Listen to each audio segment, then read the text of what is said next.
Does it swing? No, we just... Yeah, you can just push it as well. Turn it round down here. Yeah. No, you can do it up here. Push.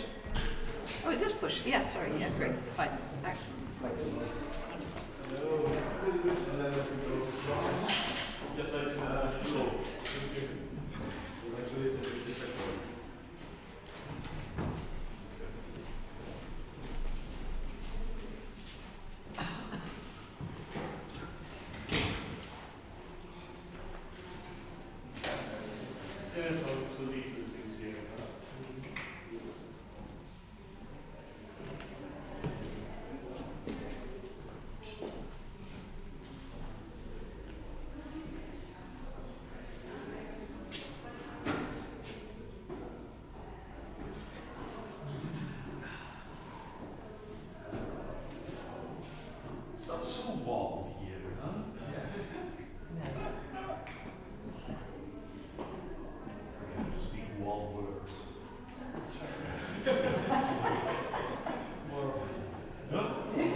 Before I did my PhD, I did an MPhil on Orthodox relations, so I was in and out of the office before he was there, actually. I was actually looking at Canon in Islamic and Orthodox tradition, and how we read Canon and the origins of art. I fell in love with the Orthodox commentary. It's amazing.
Hola, hola.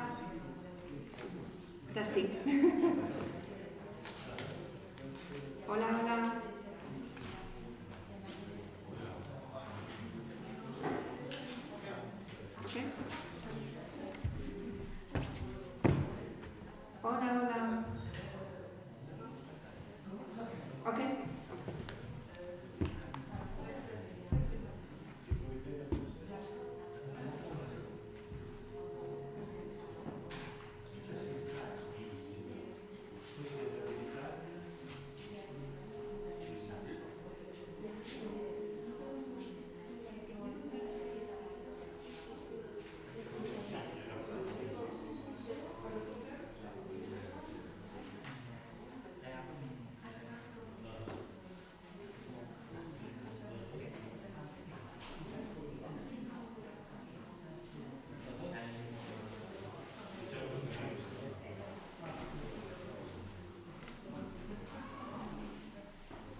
Happy New Year to all of you.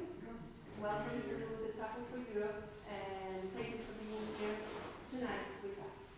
As you know, this is the beginning of Prayer for Christian Unity, and that was the topic that we took and we thought about when we were discussing with Sarah these conferences, and this is a series of 3 conferences. Why this series of 3 conferences on how to disagree well? Well, the fact is that I didn't know before about Rose Castle Foundation, and by chance, or by the Holy Spirit, I saw their webpage and I contacted them. Because this idea of how to disagree well today, I think, is so important that I visit them in a wonderful castle that you will see now, the pictures. And then I think, everything came together so easily that we figured out this 3 series of conferences. And today, we are honored by the presence of Canon Snyder, who is the founder of Rose Castle Foundation, Reverend Dr. Sorin, representing the Romanian Orthodox Churches to the EU, Father Manuel, Prieto, General Secretary of COMECE, and Reverend Fischbach, General Secretary of Canon. So, thank you very much. I hope that this is a get together to reflect what unites us. Thank you. Thank you so much, Sabina. Thank you all for coming. Bonsoir, everyone. Sabina asked if I would share a little bit about the work of Rose Castle Foundation before we invite our very esteemed panel up and hear some reflections. So I'm going to show you in a minute a picture of the castle. Rose Castle Foundation is an international centre of peace and reconciliation that really exists to equip our Christian leaders, sometimes our faith leaders more broadly, to navigate conflict and change and chaos. So how to lead across some of the world's most challenging divides. And we work in conflict zones, and we also work in preventative places where conflict is kind of bubbling up, including the United States and many parts of Europe as well. So this is the castle. That's actually just a part of the castle. It is 800 years old. It sits near the border of England and Scotland, and for 800 years it's been fought over and ransacked by enemies. The enemies were usually the Scots, but sometimes they were also the English because the border moved. But it's been a house of prayer throughout all that time, and the middle part in the picture here is a very big chapel, beautiful chapel that we have. And after 800 years, the Church of England decided they would sell this property. It had, of course, been home to the Catholic bishops up until the Reformation, and then it was home to the Anglican bishops, I'm afraid, sorry, Father Manuel, after that time. But the church decided to sell it. They don't need castles anymore. And I happened to be asked by the Archbishop who I was working with, what should you do with this castle? And I'd spent my whole career working with the church in situations of conflict. And I said, given it was built to withstand an enemy, and given it's been a house of prayer for 800 years, why don't we reopen it as a house of prayer that seeks to unite enemies instead of to repel them? And he, in his wisdom, said, lovely idea, can you make it happen? And that was the start of the Rose Castle Foundation. We worked very closely, in fact, we came out of a program at Cambridge University in the UK called the Cambridge Interfaith Program, where for many years we've been bringing together faith leaders from Israel and Palestine, but also from other conflicted places. So we had a model of how we support enemies in a shared context, how we facilitate that process, and how we do it specifically by drawing on their faith and wisdom traditions. So we don't shy away from that. We ask them to bring their whole selves, their faith and every other part of themselves into the spaces that we open. That's the next slide. Very often thinking about this earlier, reconciliation is a bad word. It's thought of as appeasing or compromising or shallow agreement. And actually, the Greek for the word reconciliation appears about 11 times in the New Testament, is katalage. I don't know, you can tell me how to pronounce it better. But it means really healing what is broken, so bringing together what has been torn apart. And I think that is a better understanding for the work of reconciliation. It's God's work. God is the reconciling God who seeks reconciliation of ourselves to him and ourselves with one another and ourselves with the whole of creation. So we are participating in a reconciling ministry that is bigger than us, but it's not about shallow agreement. I thought I'd illustrate how poorly the Anglican Church does reconciliation. This is two churches right next to each other in the UK, in Stoke Newington, and these churches had a disagreement about 150 years ago, and so half the congregation left and raised lots of money and built another church, literally just down the street. And still today, they have two congregations. They couldn't agree on, I don't even know what it was they disagreed on. So we have so many calls to reconcile in the New Testament, and so many challenges to unity by Jesus himself and by St. Paul. This is just one of them. Calling us to make every effort to keep ourselves united in the Spirit, binding ourselves together with peace, alert at noticing differences, quick at mending offences, diligently keeping the unity of the Spirit with the peace that binds us. And we also read in 2 Corinthians that we are called to be ambassadors of Christ and ministers of reconciliation. We're called to share the message, the gospel message of reconciliation. Again, that is upward reconciliation as well as outward reconciliation, as well as with the whole of creation reconciliation. So it's not an optional extra for the church. It is utterly fundamental to who we are, and yet we're really not very good at it globally. At Rose Castle Foundation, over decades of working in these situations of violent conflict around the world, we noticed repeat qualities again and again that came up in people who are regularly crossing the front lines. And they may be grandmothers or other women, they may be children, they may be trained chaplains and mediators, it doesn't matter who they are, but these are the kinds of qualities that we were seeing again and again. And we decided to distill them into 12 what we call habits of a reconciler. And we do a lot of work in seminaries now, trying to help congregations and new ordinands to look at each of these habits in the context that they're working in or serving in, and also in their biblical tradition, their wisdom tradition. And we find that actually these same qualities have huge resonance with people outside the church, so people in other faith communities as well. And just to name a couple for you, we often will start with lament, which for us, if you turn to the next slide, is naming what is wrong. That's almost the beginning of a reconciliation process. It's about acknowledging something is not right, and then being able to move on from that. So that's very often a starting point, and then we can move straight to hope at number 12, the ability to see beyond the current crisis and to reimagine a context in which our disagreement doesn't go away necessarily, our differences don't go away, but we're able to collaborate along with those disagreements.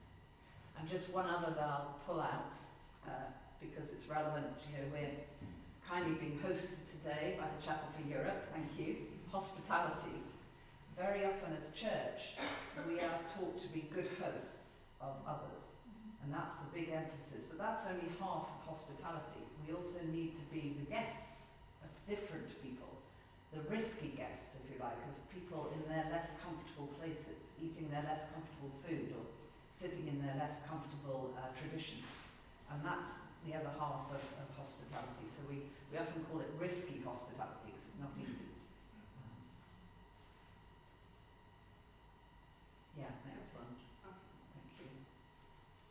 projects that we have run in conjunction with a number of universities in the UK, Oxford and Cambridge and Aberdeen and Durham. We've been working with theologians, Bible scholars, sociologists, psychologists and others to look at each of those 12 habits in the Christian tradition.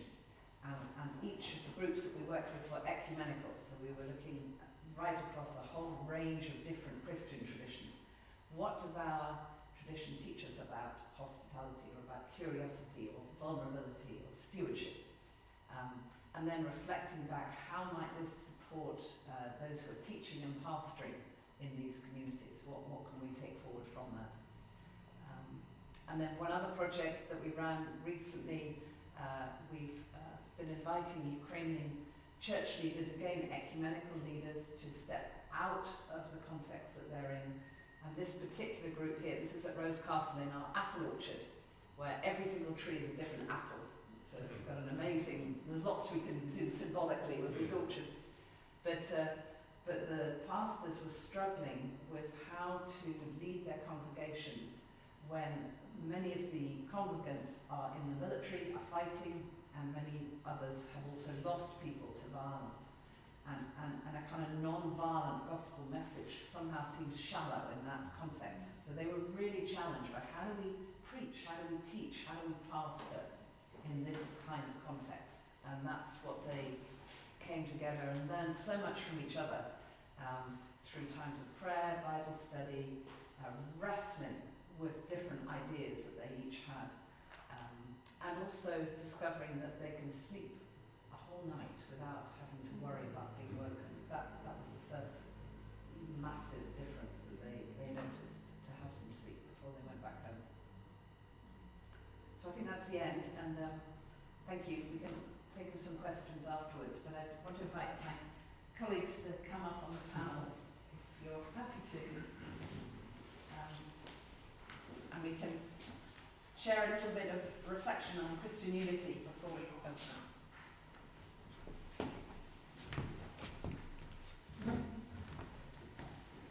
So we have Reverend Frank and Father Sorin and Father Manuel. And actually, this panel is a miracle in itself, because we are representing Christian unity right here in front of us. Mission done. Mission done.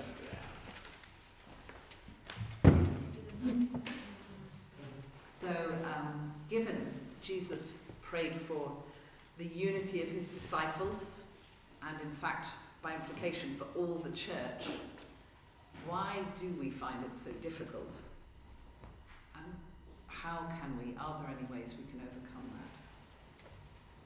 I might start with you. No, I will leave the floor first to Frank Dieter, because we might be accused of Catholics of always having a bit.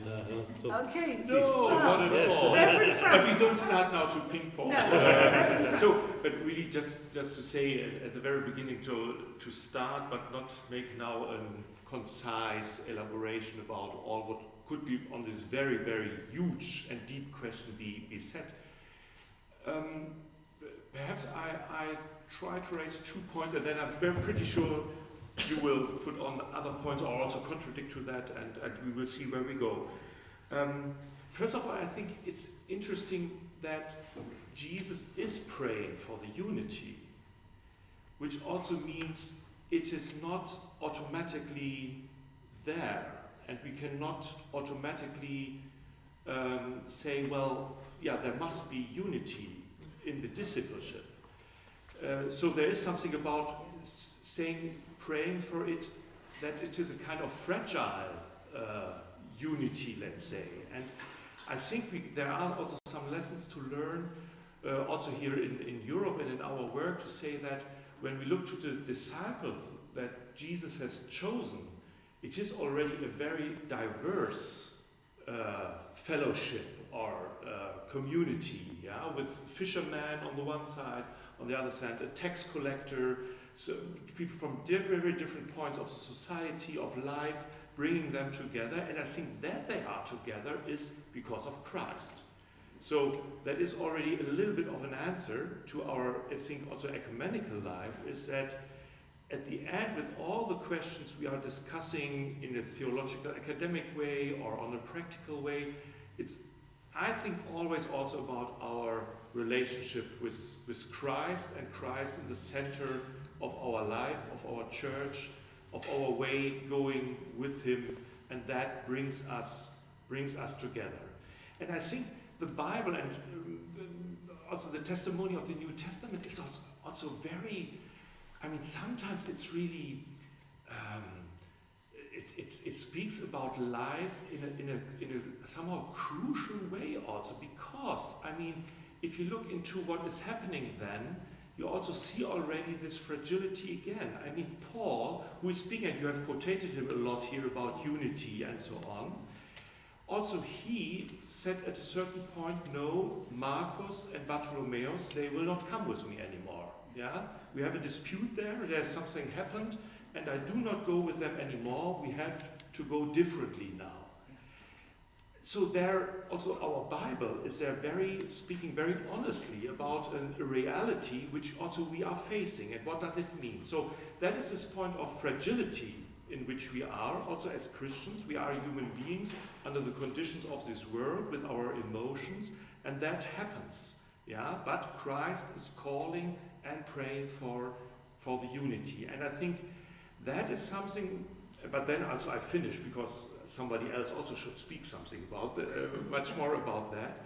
Perhaps that is a point where I think we can say in the last 150 years, there has also something developed positively between our churches, because we came much more together, speaking with each other, working on ecumenical life, doing things together. Also, for instance, here in Brussels, in our work together towards the European institutions, than ever before, let's say.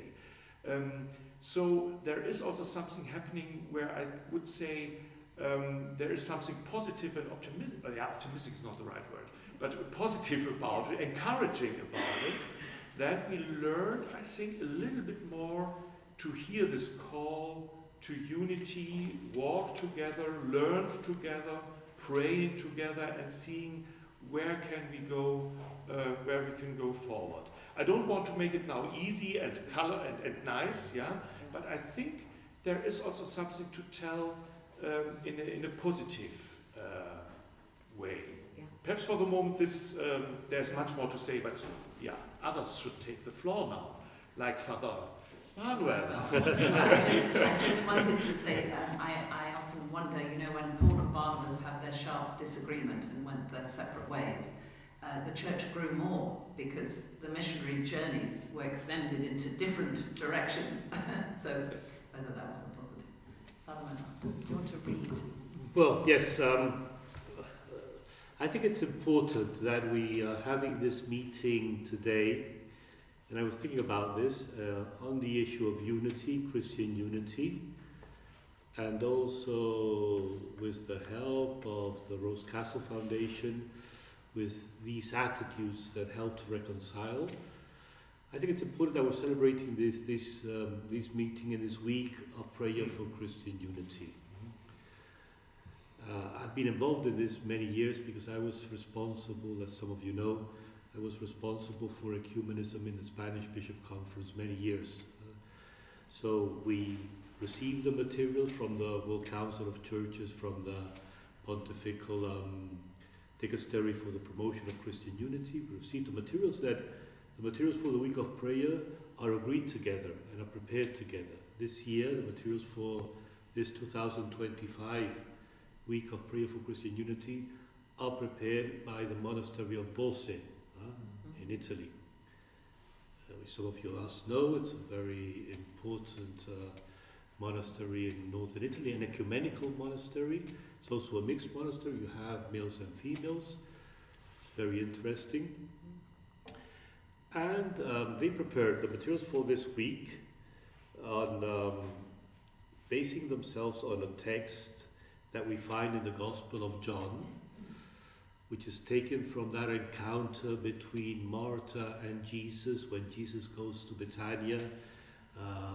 Martha's brother had died, And they have this encounter, and at the end, Jesus asks Martha, he says, I am the resurrection and life. Do you believe this?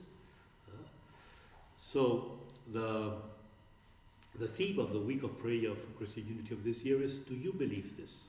So it has to do with faith. And why this is important, I'm coming to your question. Yeah, Why this is important? Because we are celebrating this year the 1700th anniversary of the Council of Nicaea, which was the first ecumenical council in 325. And so the basic message of this week of prayer for Christian unity is the Nicene Creed that we pray. And then this was an attempt of the early church to get to a unity in faith, to establish what are our core beliefs. And this, after much discussion, divisions, and so on. So it was a process to arrive to something, to some affirmations of the basic things that we believe as Christians. And so we could recognize the other with his or her cultural difference as part of our community, because we believe the same things. So going back to the question that we're asking today about Christian unity, why is it so difficult? I would answer in this way. There are many things that bring us to divide from each other, even as Christians. Our cultural differences that sometimes are very big. Sometimes there are differences that have to do with personality, with ways of being. Sometimes these divisions are also due to our sin, to our pride. And so I would say, what is important is that we understand what kind of unity we're looking for, and two, we use the instruments that might bring us to a greater unity. Or as the word was put today, to reconciliation, to a reconciled unity of the church.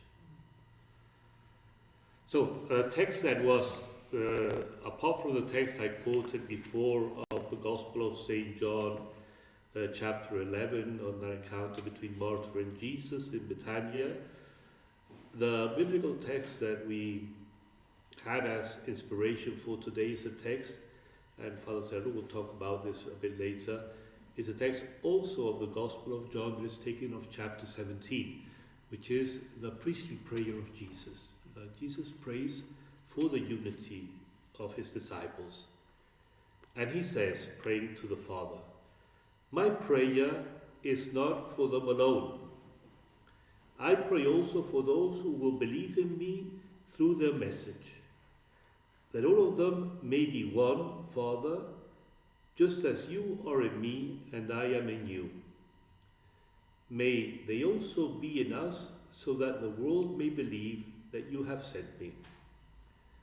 I have given them the glory that you gave me, that they may be one as we are one. I in them and you in me, so that they may be brought to complete unity.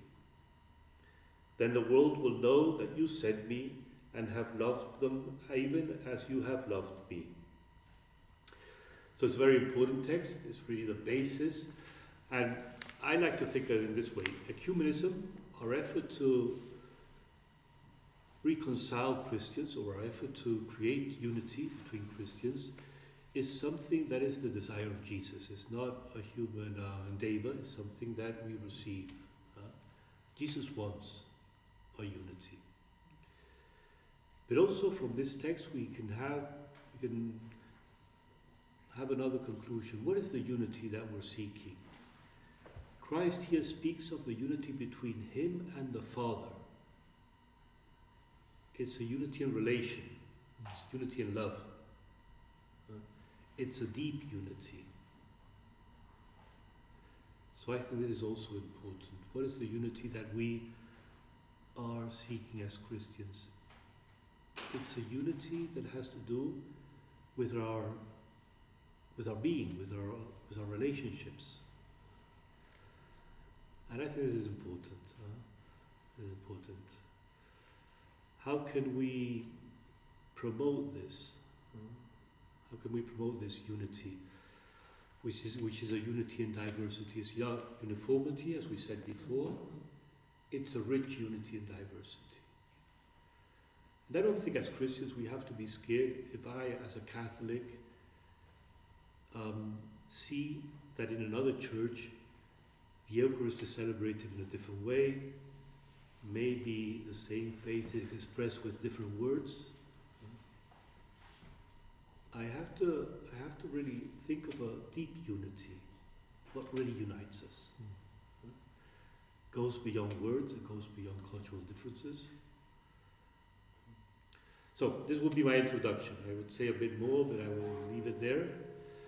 For me, the key word, apart from these attitudes, the key word to create unity is dialogue, which is not a strategy, it's really a deep attitude of encounter with the other person. And we have to get trained to this, because I think sometimes we are afraid of dialogue, or we are scared of losing our identity when we dialogue. So dialogue, I think, is really, really important. Learning to dialogue. And I'll conclude here, and I take this from the Focolare movement. Real dialogue is always kenotic and transformative. That means when I dialogue with a person, in some way I lose myself, to find myself again. That was Kenneth's meaning. And also, dialogue is transformative. When I have real dialogue, something changes in me, without losing my identity. And this, I think, is what we need. Thank you. Father Sorin, would you like to share a reflection on John 17 or any other thoughts? Yes, thank you so much for inviting me this evening in the framework of a week for Christian unity. I prepare something written, and believe me, it's good for you to hear this, to listen, because I'm more fluent when I'm reading something than when I speak freely. I will start with a self-critical approach.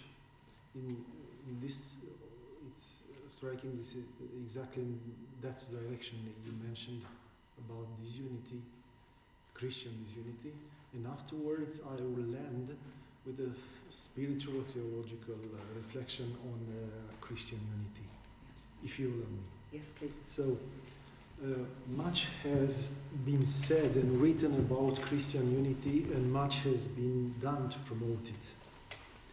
It's so difficult to say anything new. But given our setting tonight, please allow me to say a few words starting from a tangible observation. And as Frank Dieter said, Christian unity is not just a commandment of Christ. He prayed for it. But still, we as Christians are not very serious when it comes to unity. And I'm not just referring here to the communion, or better to the break of communion between the large Christian families. I refer first of all to the church I represent, the Orthodox Church. Unity does not exist among Christian Orthodox in all issues. One disputed issue is the question of unity itself. In other words, we disagree on what unity really is and how it works. We are disunited about how the church should be organized and governed in certain regions in order to express and manifest her God-giving unity and the unity of all things in God. Just think of the fact that here in Brussels, there are 6 or 7 parallel Orthodox jurisdictions, each with its particularities and ambitions. This unity exists also when we cannot agree on who is the first among the Orthodox churches, or who can and has the right to grant what we call autonomy or autocephaly to a new Orthodox church. What is happening now in Ukraine is tragic because two Orthodox people are killing each other. And the instrumentalization of the Orthodox Church is not just about slogans. Of course, stupid and wrong slogans, such as holy war. There is not holy war for a Christian except perhaps the inner one, with its passion and evil spirits. So the instrumentalization of the Orthodox Church is not about slogans, but is reflected in the inter-ecclesial struggle between the different Orthodox churches in Ukraine. There are Orthodox brothers who take by force the churches or place of worship of the other Orthodox brothers, who use force against other Orthodox priests and communities. It is tragic. But closing the example of Ukraine and returning to the question of unity in general, one could say that we, as Orthodox, we are not united on how to understand and practice unity within ourselves, and at the same time, how to practice unity with the others. Because even this aspect is not very clear in the Orthodox ecumenical perspective, how to relate consistently to other Christians, to other Christian families. So you see how, using your words, how we Orthodox disagree well. That's why the understanding of the Christian unity and its manifestation in the concrete life of the Church should be a permanent concern for us, both at the intra-Orthodox level, but also in a society that is becoming increasingly pluralistic, secularized, divided, and polarized. But despite all these challenges, however, a certain common ground can be observed in the spiritual, theological, fundamental approach to Christian unity. All Orthodox agree that unity is good when it's unity in God, and that there can be no Christian unity without the unity of all in God, who himself is unity, communion, koinonia or koinonia. There is a profound sensitivity in Orthodoxy for the mystery of the Holy Trinity, and also for her real presence in the life of the world. Church life partakes of the life of God, one and three, and of the mystery of unity and diversity. The primary and the ultimate goal of the church unity is the salvation and the sanctification of men through the perpetual actualization of the communion between God and the human being, manifest once for all in the person of the incarnate Word. The Church Fathers teach that only, I quote, what is united with God, it's said. And it is in the Church that this, or the divine life, is communicated to human beings. As an image of God, the Church brings people together in the love of the Trinitarian God. A 7th century father of the Church, his name was Maximus the Confessor, said, I quote, "The Church of God is an image of God, because it realizes the same union of the faithful which God realizes in the universe. As different as the faithful are, by language, by place, and customs, they are made one by it through faith." End of quotation. The church identity is truly unique. It is unity gained by partaking of Christ, God and man, by common participation of believers in the unity of the Father, the Son, and the Holy Spirit, as St. Cyprian said. So the church as a means of restoring people to the communion of love with God and with one another can have no other source and model than the Holy Trinity. Therefore, when Jesus speaks of the Christian unity, about the Christian unity and prays for it, he does not give as an example for this unity either the Roman Empire or the Hellenistic Republic or any other form of political or social organization, but the interpersonal relationship of the Holy Trinity. The words of Jesus are often quoted, ut omnes unum sint, that all may be one. But often overlooked is the how, that is, the model of the Trinitarian life. And I quote, repeating Father Manuel, as you, Father, are in me and I in you. The prayer of Jesus for the Christian unity shows that the Trinity is not only the model for the life of the Church, but I already said also the source and the finality, so that they may be one in us, as we are one. Therefore, the unique source and supreme model to Christian unity remains for us Orthodox the Holy Trinity, as eternal communion or koinonia of different, equal, and yet inseparable persons. The revelation of truth as life, love, and koinonia is also the revelation of the fact that the realization of unity with God and with fellow human beings implies not only coexistence, but proexistence and self-giving, and also implies the crucifixion of both individual and collective egoism. The Christian unity is then a question of Christians' love for God and for one another. Divisions in the Church are always a fall from the state of love. The responsibility for this unity and divisions in the course of the history is different, but the responsibility for realizing the visible unity of Christian is the same for all, because love is a problem of Christian identity. This is how all will know that you are my disciples, if you have love for one another. These are the words of Jesus. The desire for more fellowship among Christians is in fact the search for the Trinitarian life, or for the Holy Spirit who communicates the Trinitarian life to the Church.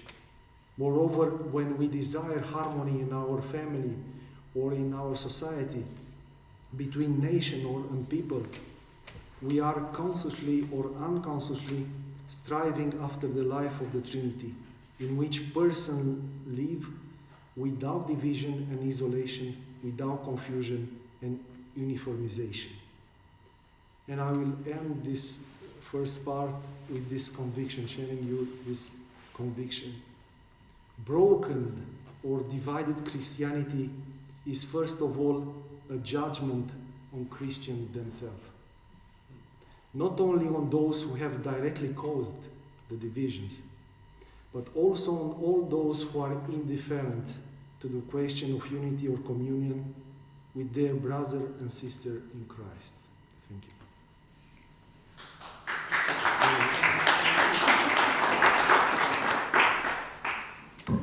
Thank you. And what a challenging place to leave us.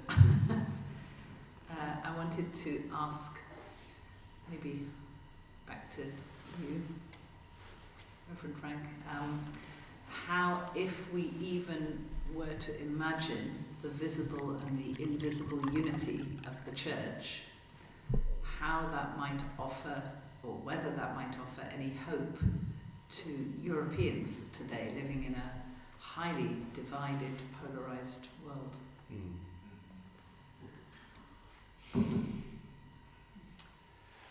Well, coming from the Conference of European Churches, perhaps to start with that, we are a fellowship of 114 churches from all over Europe. We are not a community of church, because we are really diverse churches with members of the Orthodox churches, the Protestant Church, the Church of England, and different other churches. But nevertheless, I think it became clear in this fellowship that by the call of Christ, and also what you in a deeper way now explored in the Trinitarian understanding of our faith and of our church and churches, we came to the conviction that this is really a fellowship where we should be together and work together and walk together also into the time and what we can do together by praying, but also by working together, exchanging together, and doing things like, for instance, in Brussels together. And here not only with us, but also thankfully and very nice together with the Catholic Church also together. And contribute here from what is given to us to the public sphere and for the common good of people in Europe. And I think, and that is also what is happening for the moment, I really do not want to give a picture of an easy fellowship in the Conference of European Churches. It's really a very diverse, colorful body of churches coming together. But what we experience for the moment, especially in this Europe where many feeling apart and where the divergences even get broader and more polarized, that church members and churches are saying it's good that the Conference of European Churches exist because we want to keep this together in this time of troubles in Europe and see how we can do something for Europe and in this world, for the churches, but also for the people in Europe. So that is something I think what we've got after the Second World War as a starting point and also somehow as a gift to our churches and to our fellowship to work with, and from which we try to contribute to the questions in our time. And there indeed, dialogue is one of the most important instruments, between our churches, but also beyond our churches here in Europe, and to bring in what we find out together and what we would like to share in a broader way to the public sphere. Yeah, wonderful. Thank you. I think it's an important question. We have certain differences inside our churches, inside our own church and between churches. We have divisions. Sometimes these divisions come from inside the churches. Sometimes they come from issues that are outside the churches and affect our churches. For example, we have spoken about Ukraine as an example. There's a very, very sad situation where Orthodox are fighting against each other. That I think is something that comes outside the church and affects relations of the churches. So I would say,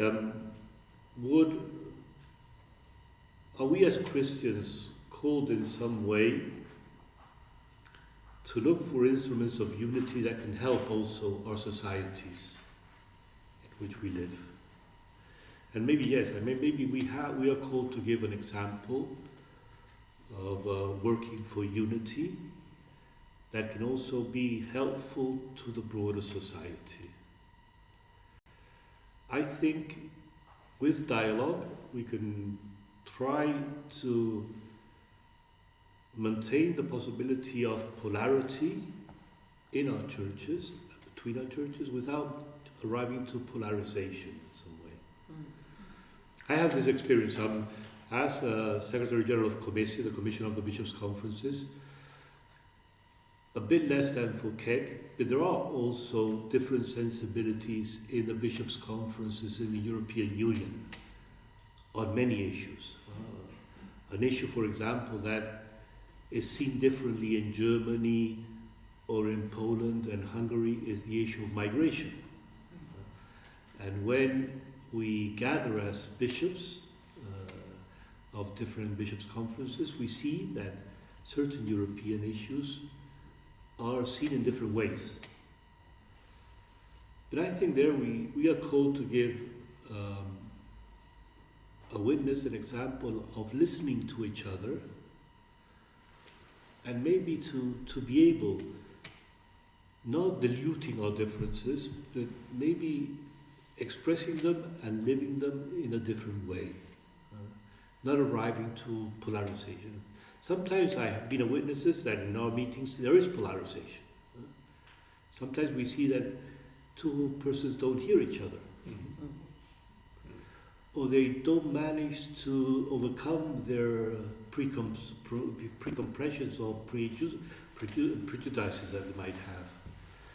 So maybe as Christians, I think we are called in some way to give an example to this world of how differences can be lived, maintained, and in some way overcome. And as Prieto was saying, there is something that really unites us as Christians, which is our faith in Jesus Christ. And I think that is also, Father ÞΕΛΑRU was saying this, is a source, it's a force that brings us towards unity and a deeper unity that is compatible with some differences. Not very big differences, but compatible with some differences. Thank you.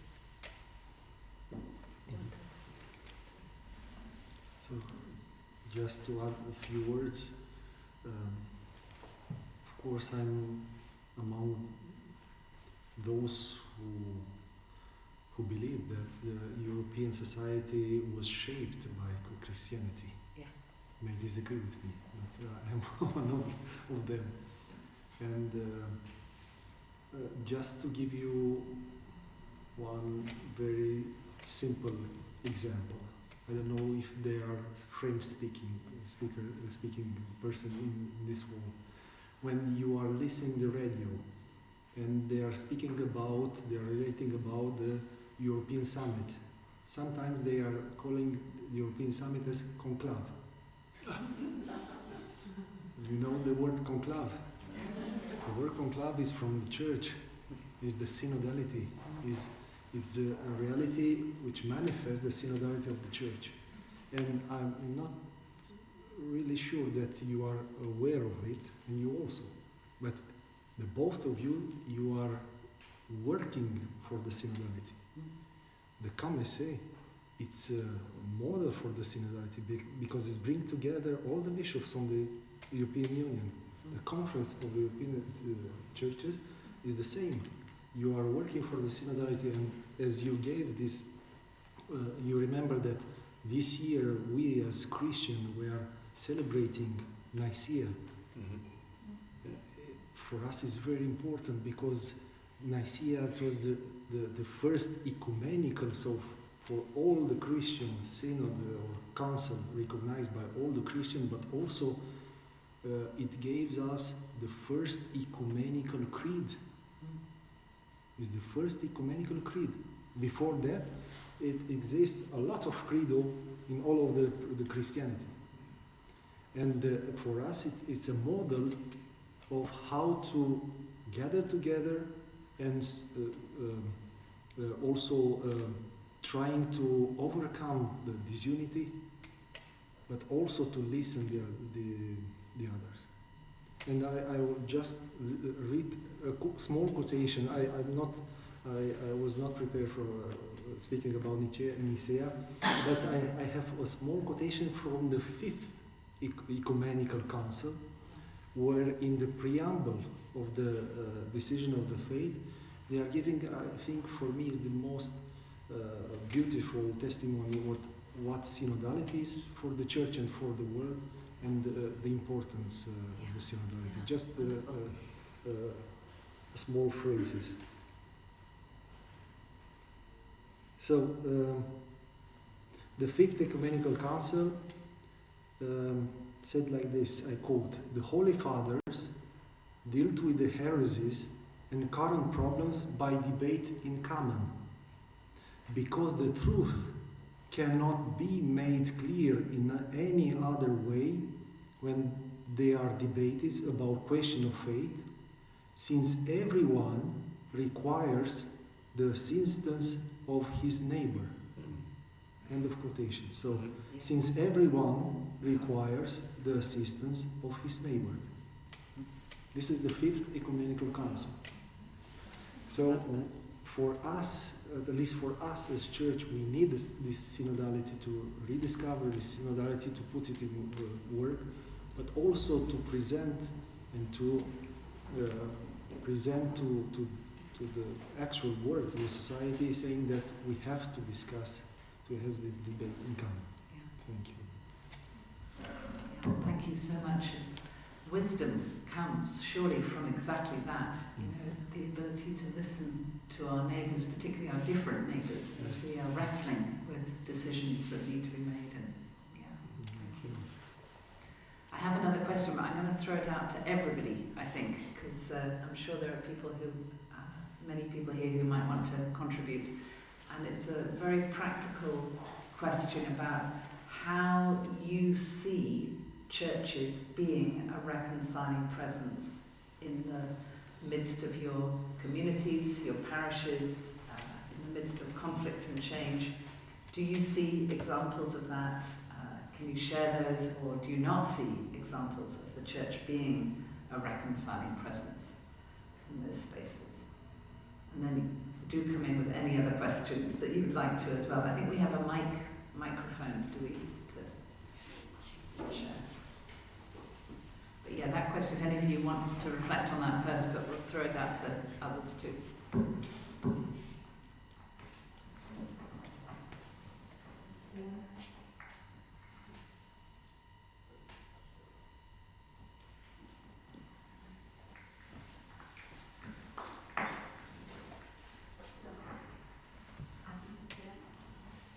Thank you. My name is Manuel. So I just want to give an example that we lived in this chapel 1 year ago, more or less. So I participate in a group, in a network of women who are Jews, Muslims, and Christians, and also non-believers. And after what happened in October last year, this group that has been building a friendship for many years broke. And the Jews and the Muslims, they start using social media, and then they decide, but we need to talk to each other. And then they said, but we need a Christian to help us. And then they thought, but we need a neutral place to meet. Why don't we go to the Chapel for Europe? And then I contacted Bern and Sabina, and they say, of course, welcome. So this is an example here, and there was a reconciliation in this group. We cried a lot. It's in the arms of the other. Maybe the fact of being women helps to cry, and maybe the lament. No, maybe the men who cry also. But it really helped. But the place then when there was a little questionnaire, and everybody says like, "Wow, being welcome in a chapel." That was so. It was very beautiful, and I really lived there this experience that Christians, we are trusted by other religions as our able of helping to reconcile, and also, as you mentioned, being a place to host others. Thank you.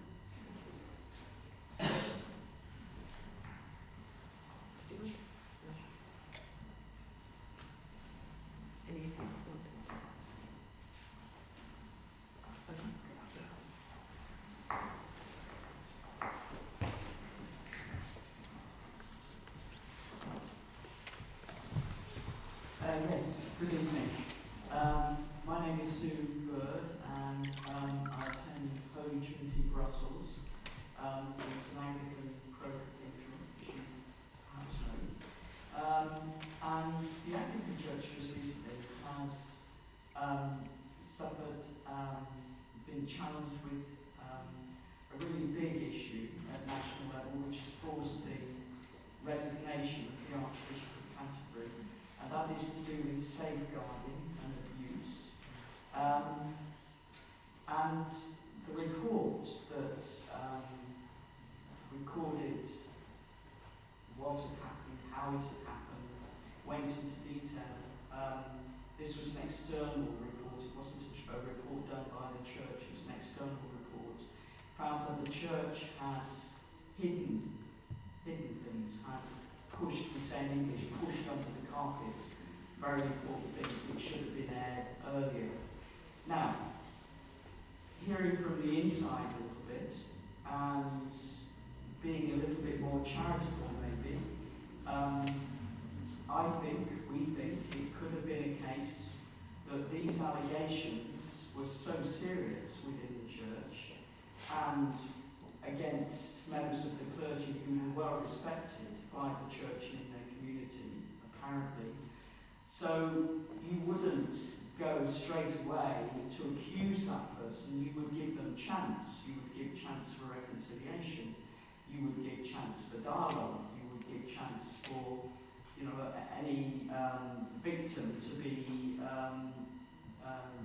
reparated with.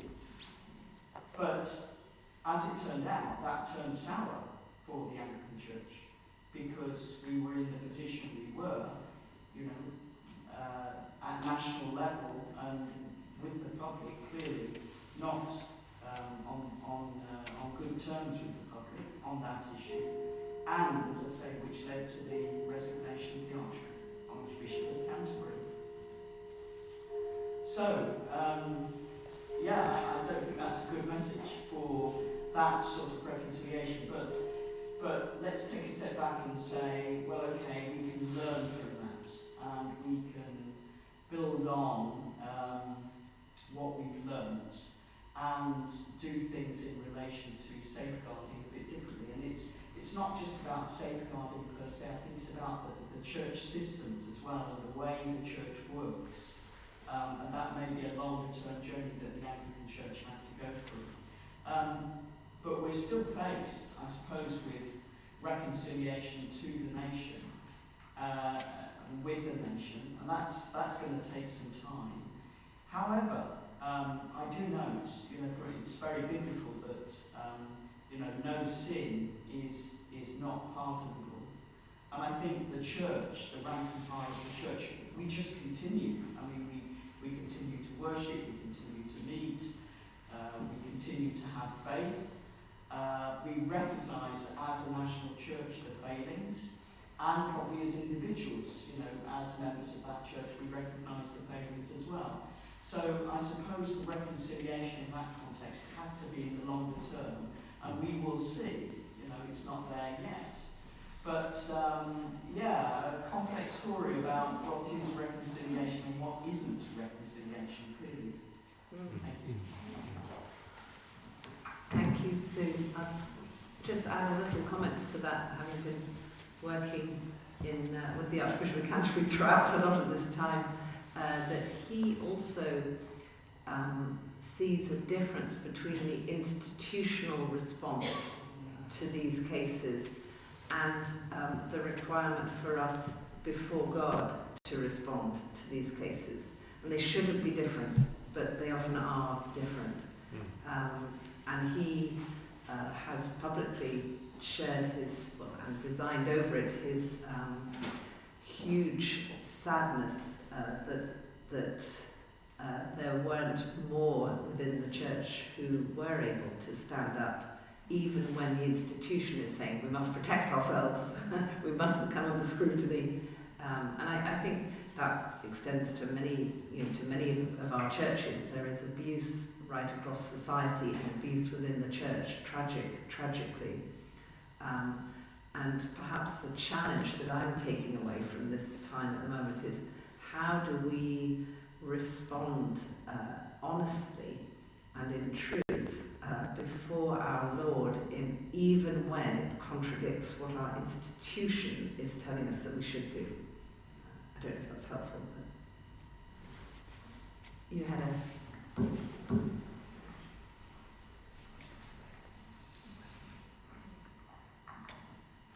Good evening. Can you hear me? Yes. Okay. My name is Adriana, and thanks for this evening. Very inspiring conversation. Well, the question was whether we see the church, any of our churches, acting as a reconciler. And I would like to share with you a testimony just of a community that I know of, situated in the countrysides around the city of Arezzo in Tuscany.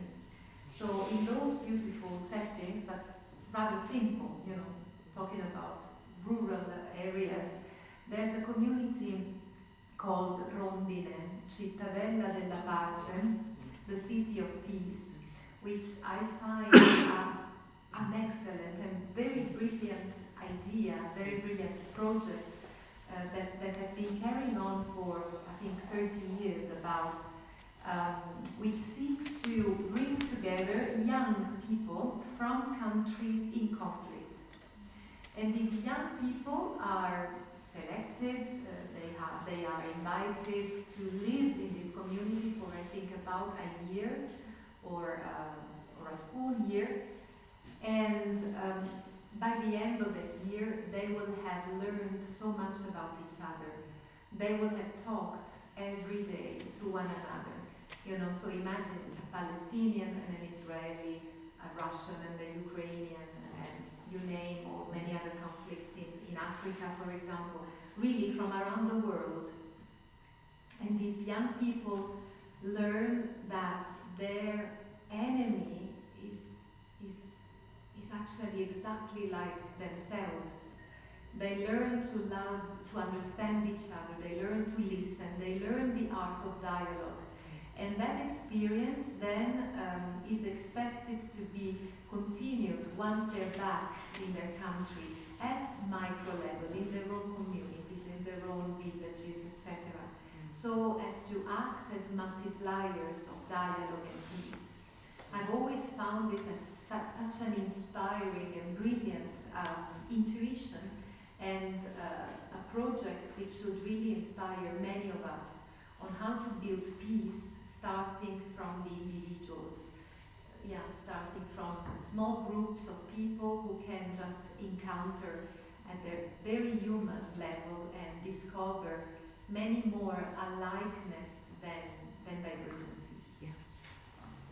Thank you so much for that. And the students of Rondine often talk about the challenge, you know, as you spoke about the heartache of dialogue with your enemy, the rawness that you go through before you even come to a place where you can begin to recognize this enemy of mine can also be this friend of mine, despite our disagreement, our major disagreement.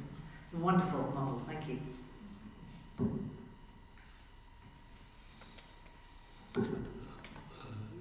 Marisol, you wanted to say something? Yes, that you wanted to say something.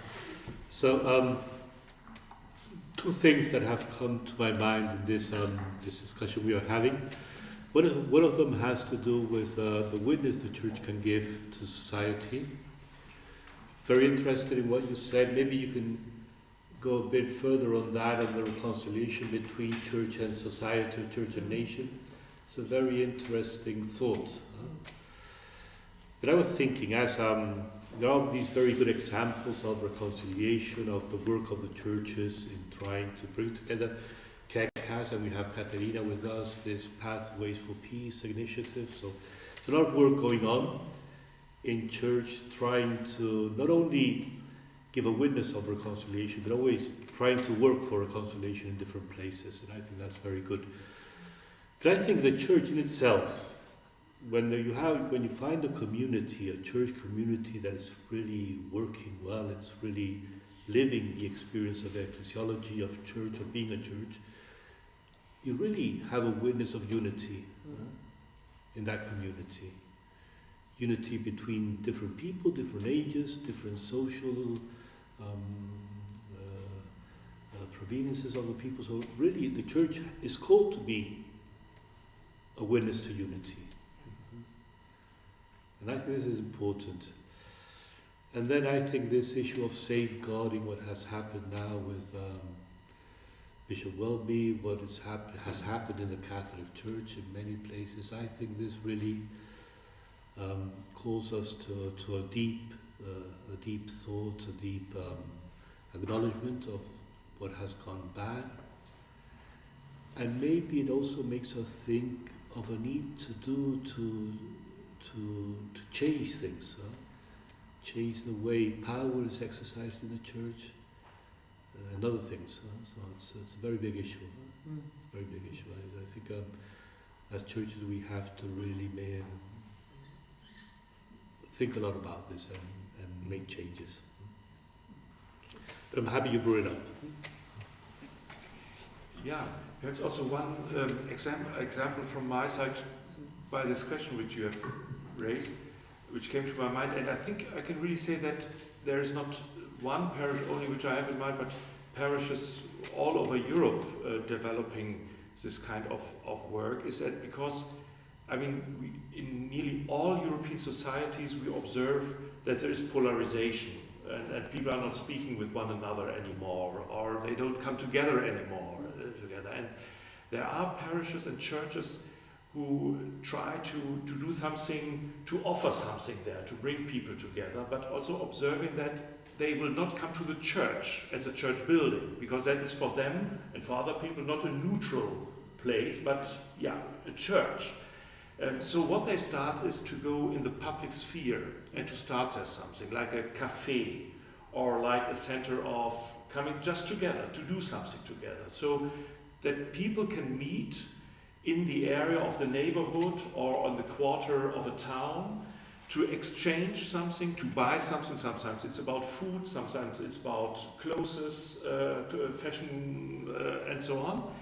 But to offer something, a space, a public space, where different people can come together and exchange and start to learn again also, well, it is good to be these people and to meet these people and to speak with one another and to discover again, okay, we might not disagree, we might not agree of every question, also in political sense, but we can restart to talk with one another, and this really in a physical way, not by the smartphones and so on, but really in meeting face to face and to discover again what the other person is and is about. Yeah? And even to speak about, there is also this kind of project to say, well, let us come together and think about what this place, this neighborhood, this quarter in town, what will that be in the future? How do we would like to shape this future together? And their churches discover they can be a place to offer this, yeah, and not in the church building, Yeah.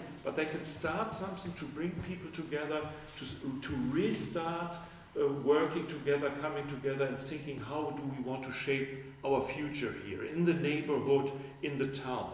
And then also people start again really to come together and discover something between them. So there I have the impression, what I read, what I hear, where I also meet people from churches, they are very courageous and also creative on that to build something like that. And I think that is also needed today. Yeah, thank you. That's a little bit relating to what you have there about hospitality. Yes, I was Yeah. thinking, yes. I think hospitality is something, and I mean that is deep into our Christian roots also, to be hospitable. Hospitable. Yes. That's it. Yes. But actually, the same root as hospitality is hostility. Oh, yeah. Very interesting, isn't Yes. it? That Yes. hospitality, in some ways, we can see is overcoming hostility. And it's, many things in the word we can think about. Yeah.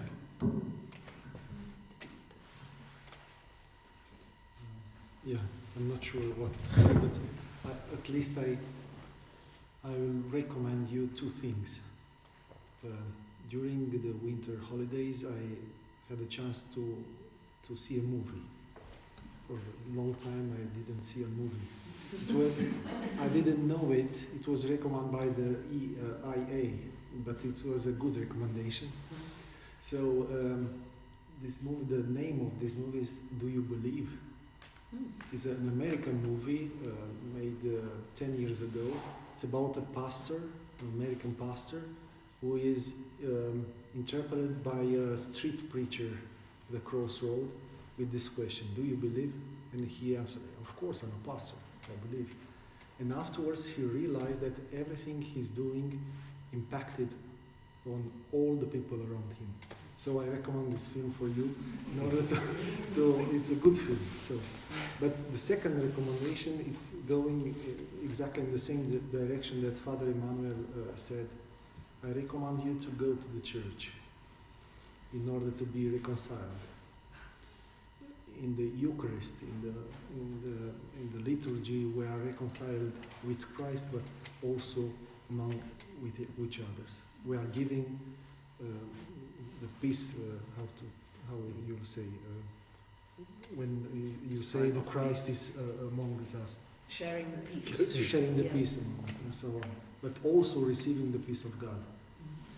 And the third thing I would like to remember you also tonight, and I will pass the ball to my two predecessors.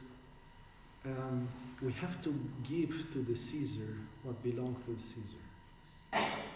And I mentioned in my intervention that sometimes the political power use religion in their goals.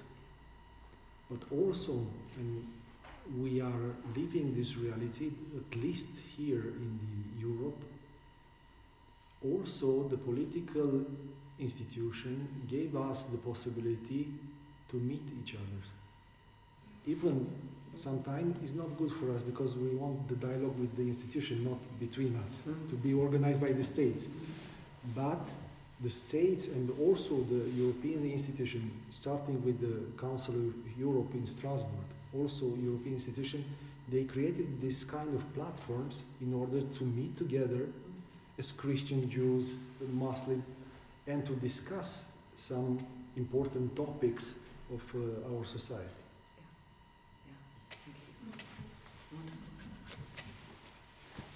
Any other questions or thoughts?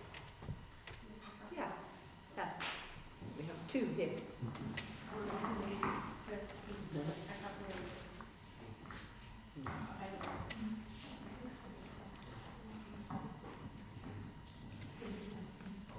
Hello. Good evening.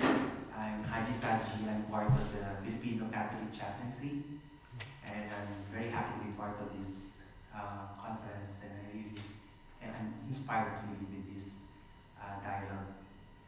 Perhaps this question is not comfortable, but I think it's good if I ask these questions so that you can perhaps give your thoughts and dispositions about this question.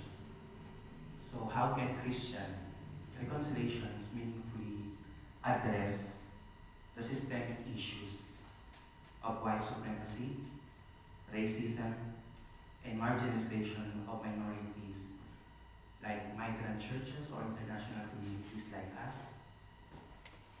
within the church, or especially in the Belgian society or context?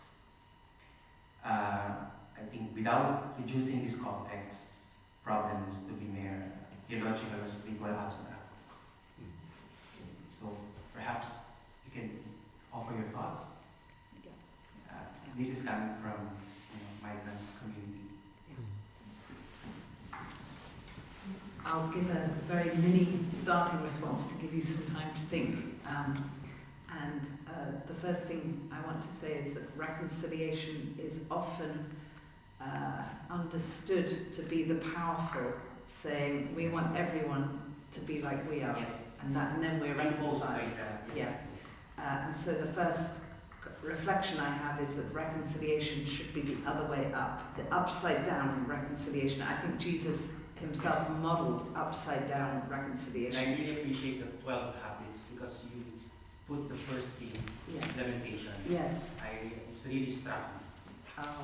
Well, all of that comes from really looking at how did Jesus model in his ministry, even in the 3 years of his ministry. Who did he interact with? How did he show respect to them? Who did he choose? And of course it was an upside down model. He wasn't going to the Roman authorities and those who could spread his message far and wide.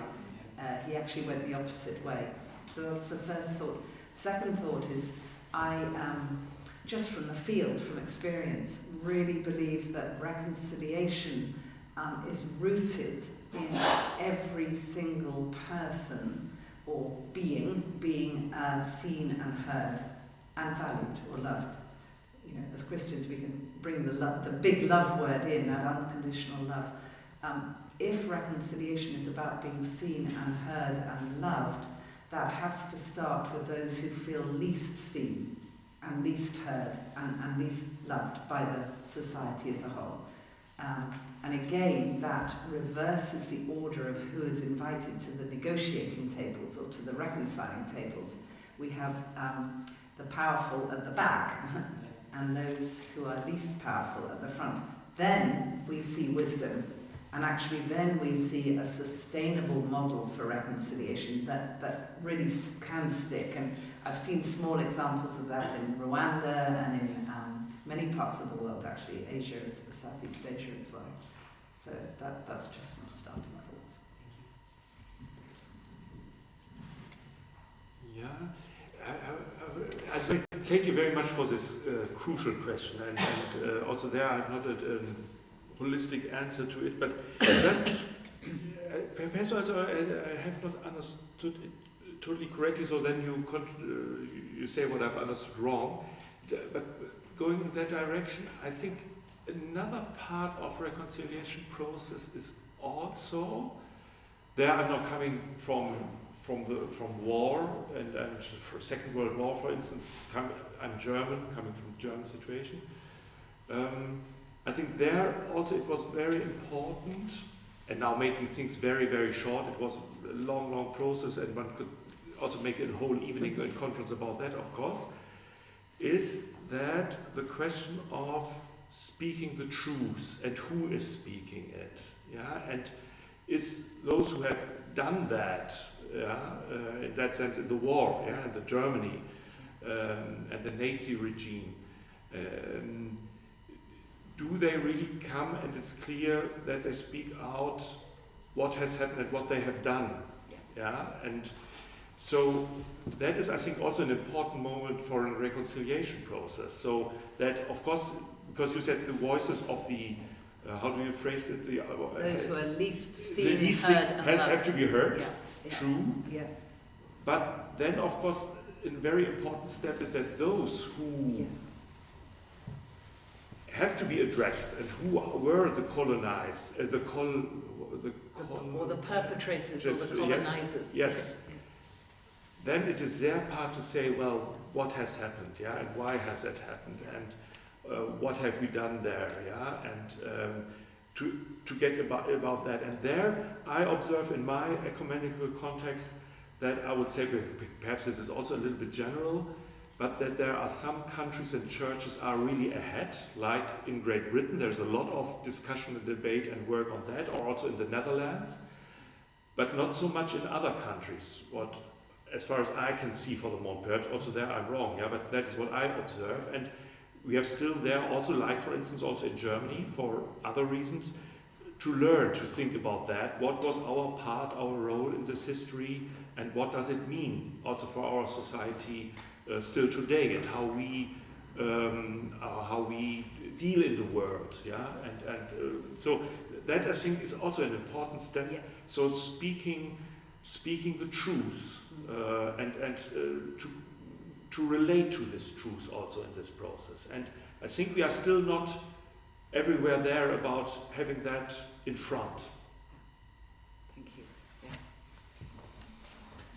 I want to thank you very much for this question. I think it's really important, and you really opened for me a new line of thought that I wasn't very much aware, because I've been parish priest in Spain 20 years in a parish in Madrid, and there my work was trying to make really a community where all people could be welcome without making differences. But you're telling me, I think you're Catholic, no? You're telling me that you experience, maybe here in Belgium, no? There are? And also some priests, the Filipino priests, they really feel it when they doing this gathering, and they said, we feel that we're marginalized, we're not part of this community, but, Well, that's very upsetting, huh? That's very upsetting. That's very upsetting.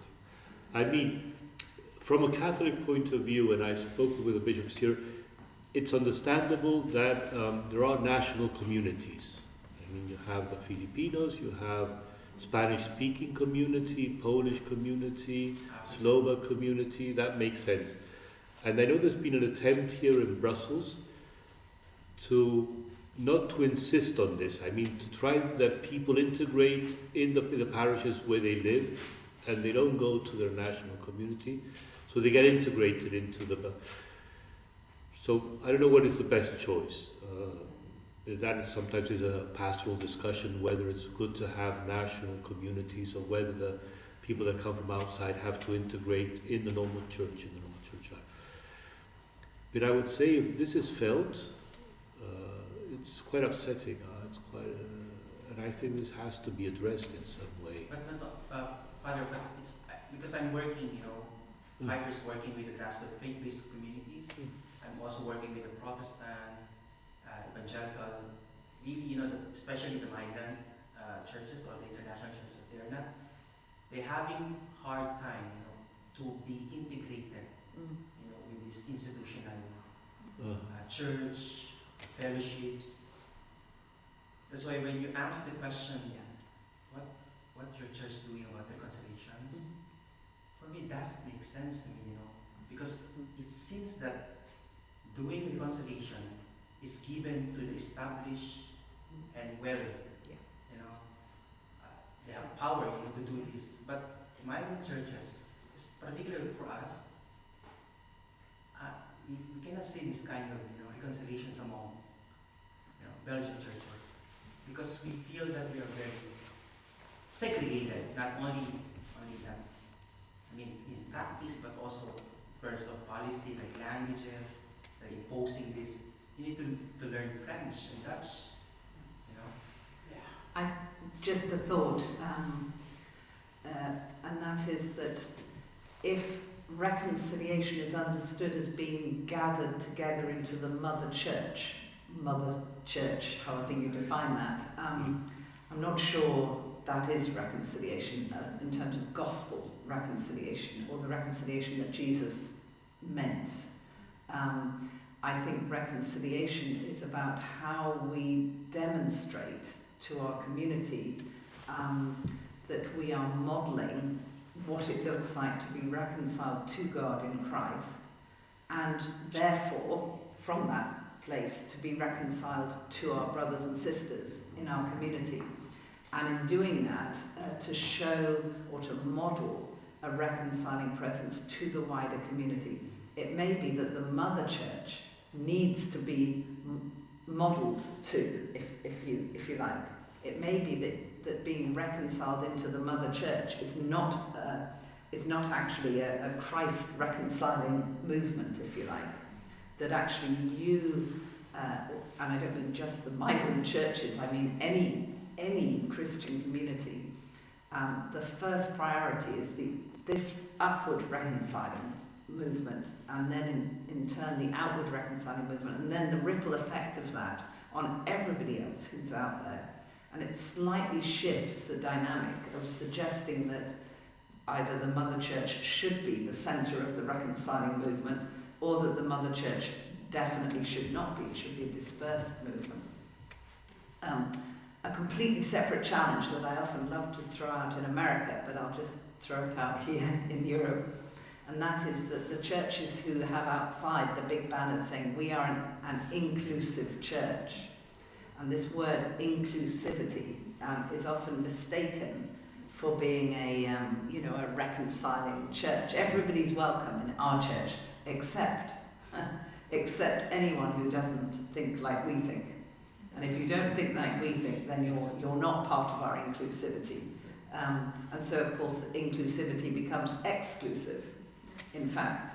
So we mistake the language sometimes that we use, whether it's reconciling language or whether it's inclusive language. We mistake it for something very human and very controlling. And in fact, it should be the opposite. It should be something that is being given away all the time. And if we are, whoever we are, we're the centre of that giving away because it's coming from up above. That for me is the real image of being a reconciling presence that any of us can be. We don't need to have the permission of others. I don't know if that One of the texts that was suggested for also this meeting this afternoon is a text by Ephesians that says that we're all one in Christ. There's no woman, there's no man, there's no slave, there's no freeman, there's no Jew, there's no Greek. We're all one. So the church is called to give this witness. So what you're saying is just a counter witness that we're giving. I would say, and we have to reflect on this. Yes.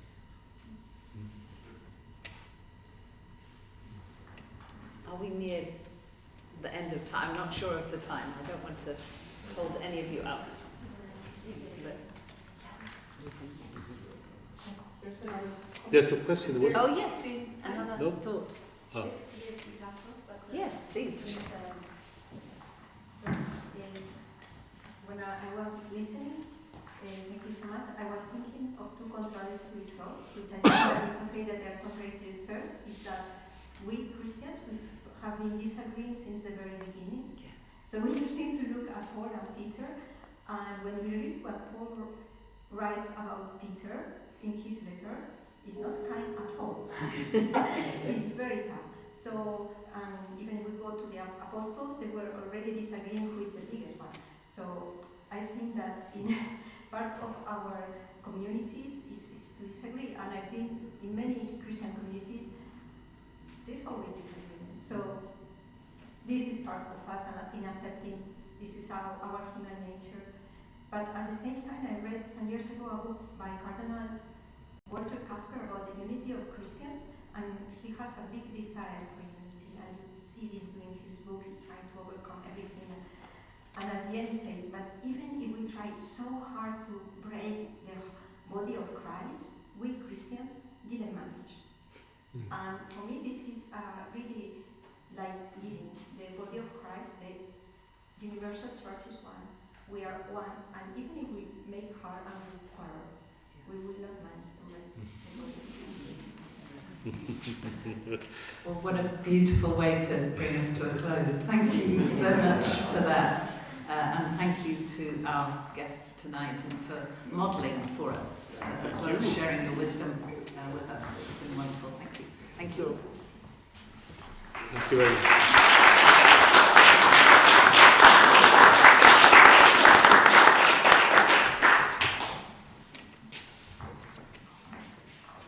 So the name of the Chapel for Europe, and I think the name of us all. Thank you very much, all of you. You have presented your ideas, you have entered our reflection, and I think there was a lot of things where we still can continue to reflect upon. Thank you very, very much for that. Thank you for coming here from the Rose Castle Foundation and to facilitate this. I think it's a very good thing to cooperate together also.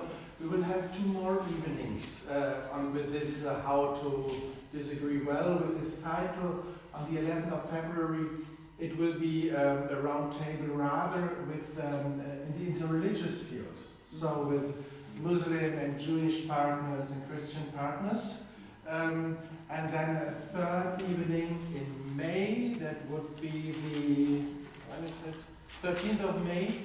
Then it is rather about how we do it in our society, all the changes we experience there, the chaos and conflict that we have there, so more the secular field.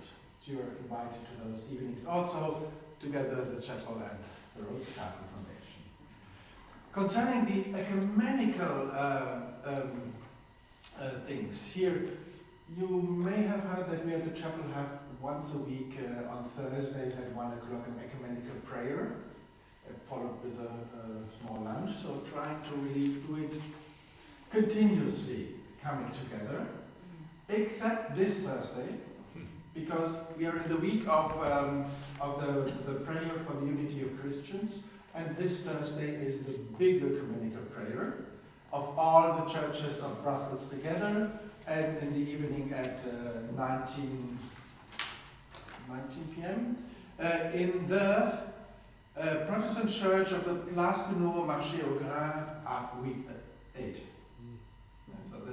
So we really want to come to pray together with all the churches, that would be a good opportunity on Thursday.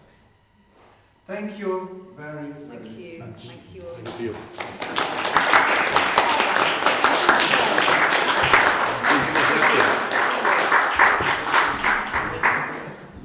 That's very kind.